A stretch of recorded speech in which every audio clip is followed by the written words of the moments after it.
Kyle, you've had the boys up here at Extreme Fitness. Fantastic for Lee to give your squad the use of his facilities up here at Lily Hall. Bit of a conditioning and skill session out in the car park, bit of fun, and they've just finished a spinning session upstairs. Like I say, fantastic to get up here. No, it is. It's brilliant, you know. And first of all, we've got to thank Lee Butterworth for allowing us once again to use these excellent facilities here at Lily Hall. And you know, we struggled over the last couple of weeks, and I'm led to believe for a number of weeks prior to that, you know, getting a team on a field on a Tuesday, given the numbers that we have available. You know, a lot of those low-knee players that we've got in are training with the parent clubs, and we get them when we can get them, really. So, yeah, look, the next best thing is to get some quality cardio work done and some strength work and some mini skills. So, yeah, big thanks to Lee. It's been a struggle over the last few weeks. You've sort of mentioned it there with numbers, even through the week for training, but especially on a game day. Obviously, Wakefield with 15 on Sunday. Obviously, looking back to the Dewsbury game, 14. Just can you try and give us a bit of a squad, an update on where the squad is at the minute? Yeah, look, we named 17 again, and that was our full intention. But obviously, there's been a bit of illness in the camp, and you know, I myself, you know, fell to that.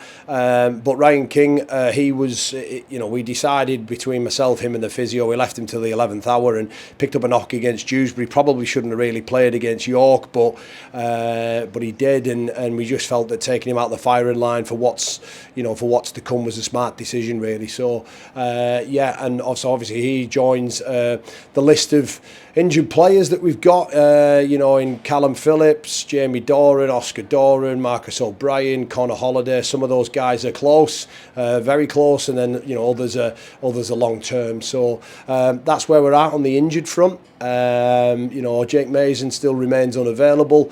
Guy Graham has since left the club. You know, I had a chat with Guy and you know, tried to get him back, but he decided that, you know, his time was done and he's moved on.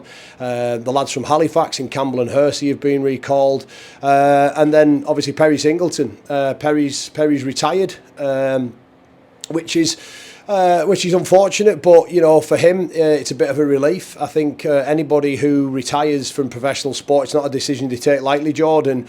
You know, we have to respect that.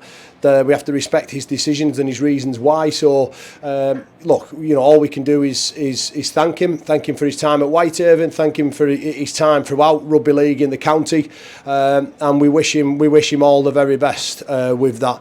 And then obviously there's another player in there as well who's in the middle of an ongoing legal proceeding, and you know, whilst we don't know the outcome of that legal proceeding yet, what I do know is that anyone who pulls on a Whitehaven Rugby League shirt has a role and responsibility to be a role model for the wider community, and has, you know, responsibility to set the way for the next generation. You know, and violence against women is never acceptable, never excusable, and it should never be tolerated. So I understand where we're at in the league. And I understand why people are, you know, wanting certain people to play, but sometimes in life, Jordan, there's bigger issues that need to be addressed than sport. And until a verdict has been delivered on that, I can't pick him, and I thoroughly stand by that decision. Looking forward to Barrow. We'll talk about it more on Thursday when we catch up. But in terms of numbers, hopefully have a 17 going down there. What's the situation? Again, you know, look, we you know, a couple of lads have been in today, seeing the physio, and yeah, we'll have a conversation tomorrow morning to see how they've pulled up from training, and then we'll get ready to prepare for what we can on Thursday. Hopefully, you know, we. Look, honest answer, Jordan, it's too early in the week. I said weeks ago, you know, week by week is what they normally say in sport, and we look forward to next week and those sorts of cliches. But, you know, ours is day by day, mate. It is, you know. So we'll reassess. You know, it's a tough game. It's a tough game, and they're playing it so tough at the moment. Battered, bruised, busted, but spirited, absolutely. And, you know, that's what I'm hanging on to. You know, we've got an opportunity ahead of us now where 3 huge games, but none more so. We can't look past Barrow. To go to Craven Park, I know fine well that it'll be a well-attended game. The people of Barrow are passionate rugby league fans, and they're led by, you know, Paul Crary, who's a very passionate rugby league man himself as well, and they know what's at stake. I make no illusion about that, but so do we. And it's the exciting part of the season. No more time left. I mentioned that on Sunday. We are so excited, and myself, Scott McAvoy, David Seeds, and the rest of the support staff we have here.